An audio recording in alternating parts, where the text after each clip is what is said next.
Assalamualaikum warahmatullahi wabarakatuh. Selamat pagi, selamat berjumpa kembali di channel ini, channel yang membahas tentang hukum dan permasalahan-permasalahan hukum yang ada di masyarakat. Baik teman-teman, untuk episode kali ini, episode 6, kita akan membahas melanjutkan dari materi sebelumnya, yaitu masih dalam materi pengantar hukum Indonesia. Namun sebelum kita masuk ke dalam materi, izinkan saya menyampaikan ucapan terima kasih yang sebesar-besarnya kepada teman-teman semua yang telah memberikan dukungan kepada channel ini. Mudah-mudahan channel ini kedepannya akan semakin baik dan semakin berkembang lagi. Baik teman-teman, di episode 6 atau episode kali ini kita akan melanjutkan pembahasan tentang materi pengantar hukum Indonesia, di mana materinya adalah tentang unsur-unsur negara, bentuk pemerintahan dan sistem pemerintahan. Yang pertama, unsur-unsur negara. Unsur-unsur negara itu terdiri dari 1. Wilayah, 2. Masyarakat atau rakyat, 3. Kekuasaan, dan 4. Ada pengakuan internasional. Seperti kita ketahui bahwa negara harus memiliki suatu wilayahnya baik itu darat maupun laut ataupun udara. Walaupun bisa jadi dalam satu wilayah negara itu tidak memiliki lautnya, namun memiliki daratan yang menjadi wilayahnya, maka itu bisa menjadi suatu negara. Selain itu, unsur-unsur negara itu yang kedua adalah ada rakyatnya, ada masyarakatnya. Jadi apabila ada satu wilayah yang ditempati oleh suatu masyarakat, itu masuk ke dalam salah satu unsur negara. Yang ketiga, ada kekuasaan, artinya ada penguasa yang mengatur daripada pemerintahan yang ada di wilayah tersebut. Dan yang keempat adalah adanya pengakuan internasional. Ini penting karena tanpa ada pengakuan internasional, satu wilayah yang mendeklarasikan menjadi sebuah negara tidak dapat diakui secara hukum internasional apabila tidak ada pengakuan dari negara-negara lain. Seperti contohnya negara kita, ketika kita memproklamasikan kemerdekaan di tanggal 17 Agustus tahun 1945, maka negara Mesir adalah negara pertama yang menyampaikan pengakuan kedaulatan Indonesia. Oleh sebab itu, maka Indonesia secara hukum internasional telah memenuhi sebuah negara, dan berlanjut dengan pengakuan-pengakuan dari negara-negara lain yang itu semakin menguatkan keberadaan eksistensi daripada negara kita, negara Indonesia, yang pada saat itu baru saja memproklamasikan kemerdekaannya. Yang selanjutnya, baik terkait dengan unsur-unsur negara tersebut, keempat unsur tersebut harus dipenuhi oleh negara yang akan berdiri atau yang berdiri. Apabila salah satu unsur tersebut tidak ada, maka negara tersebut tidak dapat diakui menjadi sebuah negara. Yang selanjutnya terkait dengan bentuk negara. Bentuk negara di dunia ini setidaknya ada dua, yaitu negara kesatuan dan negara serikat atau federal. Negara kesatuan adalah negara yang merdeka dan berdaulat, di mana kekuasaannya terpusat pada pemerintah pusat yang mengatur daerah-daerahnya. Contohnya adalah seperti negara kita, negara Indonesia, di mana kekuasaan diatur oleh pemerintah pusat. Namun seiring perkembangan zaman, maka kita ada membuat sebuah sistem ketatanegaraan di mana ada otonomi daerah. Bentuk negara kesatuan ini ada dua, yaitu yang berbentuk sistem sentralisasi dan sistem desentralisasi. Sistem sentralisasi adalah semua urusan diatur oleh pemerintah pusat, sedangkan pemerintah daerah hanya melaksanakan kebijakan pemerintah pusat saja. Ini pernah dilakukan di negara kita pada saat zaman Orde Baru, di mana semua kebijakan diatur oleh pemerintah pusat, pemerintah yang ada di Jakarta, dan pemerintah daerah hanya melaksanakan kebijakan-kebijakan yang sudah dibuat oleh pemerintah pusat saja. Namun seiring dengan perkembangan waktu yang saya sampaikan tadi, berkembang adanya sistem desentralisasi, di mana pemerintah pusat membagi kewenangannya kepada pemerintah daerah untuk mengurus wilayahnya sendiri, yang disebut dengan otonomi daerah. Nah, yang selanjutnya bentuk negara adalah negara serikat, di mana dua negara atau lebih menyatakan bersatu menjadi suatu negara, memiliki kedaulatan bersama, yang disebut dengan negara serikat, atau juga adanya dengan negara-negara federal atau pemerintahan federal. Contohnya adalah negara Amerika Serikat, di mana di situ banyak negara-negara bagian, namun mereka menyatakan bersatu menjadi satu negara, yaitu negara Amerika Serikat. Selanjutnya kita akan membahas tentang bentuk pemerintahan. Bentuk pemerintahan yang ada di dunia, setidaknya ada dua yang ada di dunia ini. Yang pertama adalah pembentuk pemerintahan berbentuk kerajaan atau monarki, di mana kepala negaranya adalah seorang raja yang memiliki kekuasaan berdasarkan turun-temurun, bukan berdasarkan pemilihan. Yang kedua adalah bentuk pemerintahan republik atau bentuk pemerintahan rakyat, di mana kepala negaranya adalah presiden dan dipilih melalui pemilihan umum atau pemilu, dan presiden tersebut berdasarkan pemilu, tidak berdasarkan turun-temurun seperti halnya bentuk pemerintahan kerajaan atau monarki.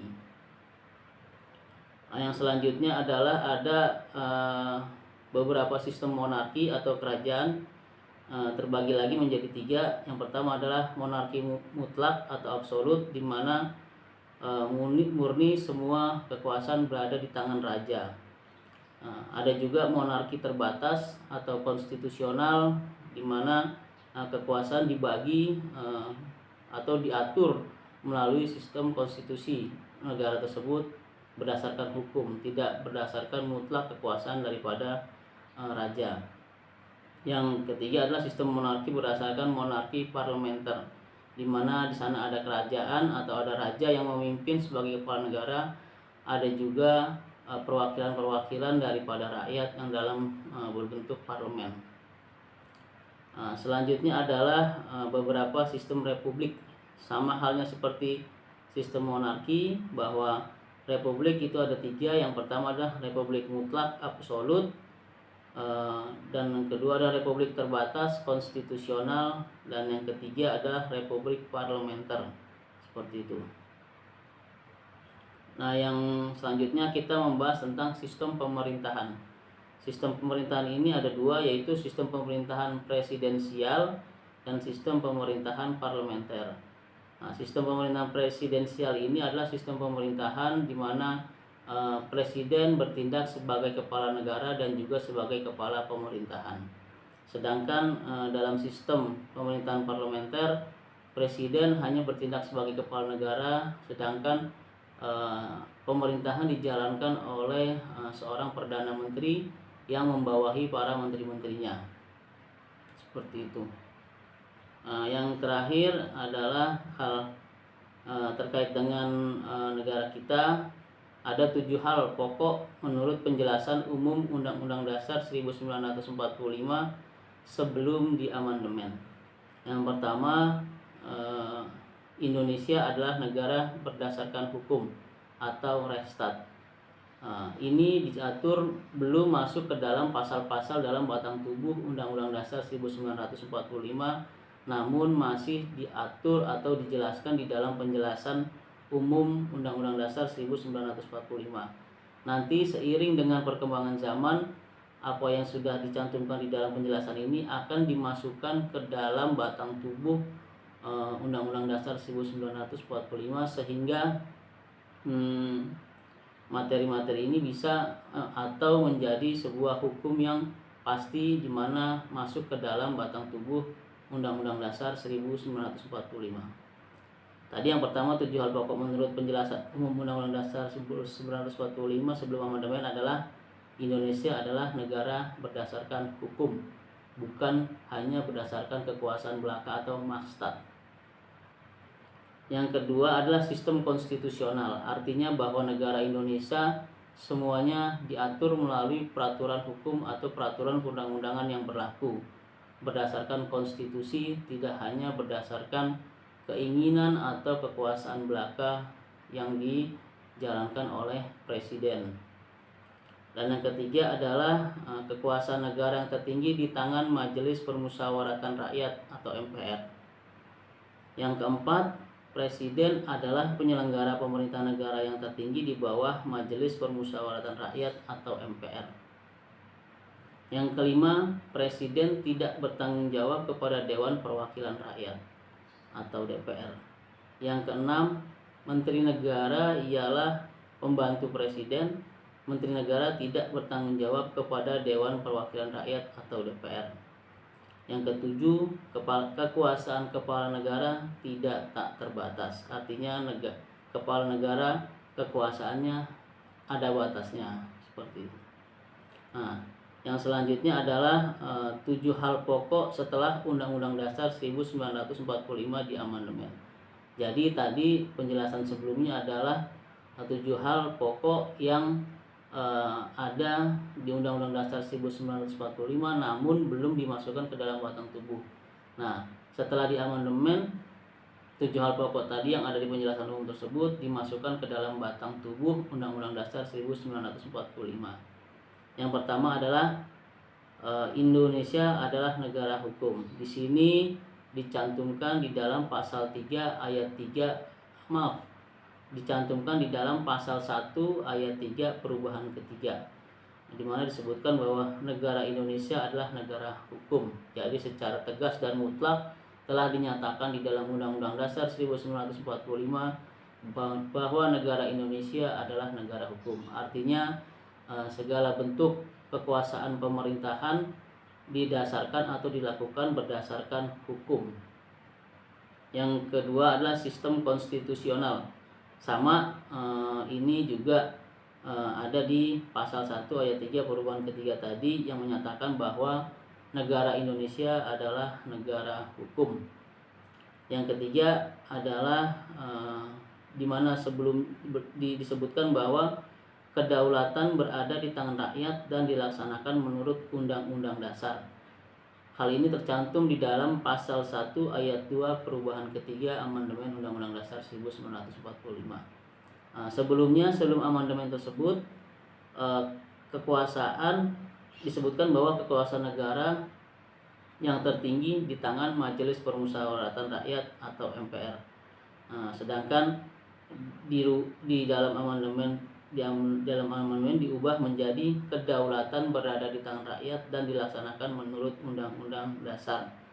Ini sesuai dengan pernyataan di pasal 1 tadi bahwa negara Indonesia adalah negara hukum, sehingga semua pelaksanaan pemerintahan yang terkait dengan penyelenggaraan kesejahteraan untuk rakyat dasarnya adalah dari Undang-Undang Dasar atau hukum. Yang keempat, presiden adalah penyelenggara pemerintahan negara yang tertinggi.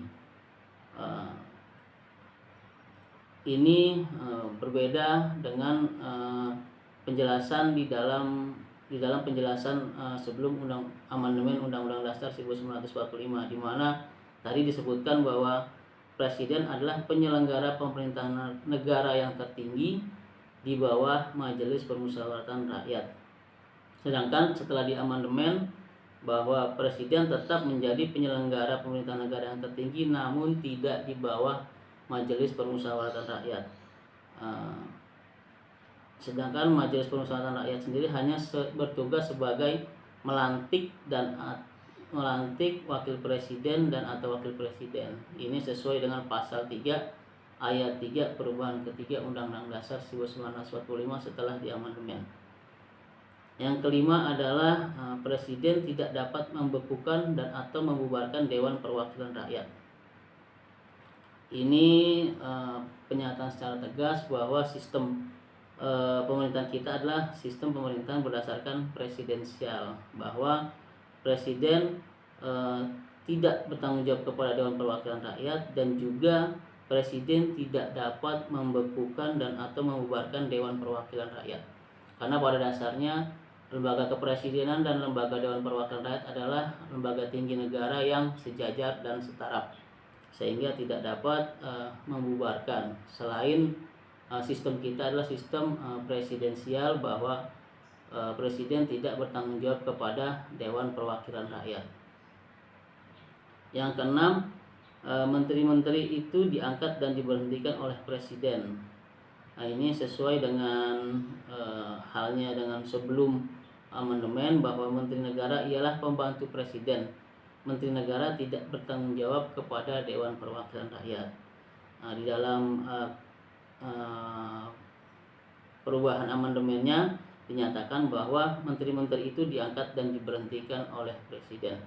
Seperti yang saya sampaikan tadi, bahwa sistem kita adalah sistem presidensial, bahwa menteri-menteri ini adalah pembantu daripada presiden dan dipilih oleh presiden. Menteri dipilih berdasarkan hak prerogatif dari presiden, sehingga presiden berhak untuk memilih atau mengganti menteri-menterinya tersebut, karena menteri tersebut adalah pembantu presiden dalam menjalankan tugas-tugasnya untuk kesejahteraan rakyat. Yang ketujuh adalah kekuasaan kepala negara tak terbatas, yang artinya bahwa kepala negara ini kekuasaannya adalah dibatasi, tidak tak terbatas tapi dibatasi. Sehari ini seperti dicantumkan di dalam pasal 5 ayat 1 perubahan pertama Undang-Undang Dasar 1945 yang menyatakan bahwa presiden berhak mengajukan rancangan undang-undang kepada Dewan Perwakilan Rakyat. Di sini nyatakan bahwa presiden hanya mempunyai hak, bukan membuat. Setelah itu, apabila presiden memiliki sebuah rancangan undang-undang atau peraturan, itu diajukan kepada Dewan Perwakilan Rakyat untuk dibahas di Dewan Perwakilan Rakyat. Setelah Dewan Perwakilan Rakyat setuju, maka akan disahkan, seperti itu. Yang kedua adalah Dewan Perwakilan Rakyat memegang kekuasaan membentuk undang-undang. Hal ini dicantumkan di dalam pasal 20 ayat 1 perubahan pertama. Artinya bahwa peraturan perundang-undangan ini dibuat oleh Dewan Perwakilan Rakyat, bukan dibuat oleh presiden. Artinya bahwa peraturan perundang-undangan ini dibuat berdasarkan keinginan rakyat, karena hakikatnya Dewan Perwakilan Rakyat adalah dewan yang mewakili seluruh rakyat Indonesia. Artinya ketika membuat suatu peraturan, dianggap itu adalah keinginan daripada rakyat Indonesia. Baik teman-teman, itu saja untuk episode kali ini yang bisa saya sampaikan. Apabila teman-teman memiliki pertanyaan, sanggahan atau tambahan terkait dengan materi ini, silahkan teman-teman sampaikan di kolom komentar. Dan apabila teman-teman merasa bahwa video ini bermanfaat, silahkan teman-teman membagikan kepada yang lainnya, agar pengetahuan tentang hukum yang ada di video ini bisa dipahami oleh masyarakat atau orang-orang yang lainnya. Dari saya lebih kurang mohon maaf. Billahi taufiq wal hidayah. Assalamualaikum warahmatullahi wabarakatuh.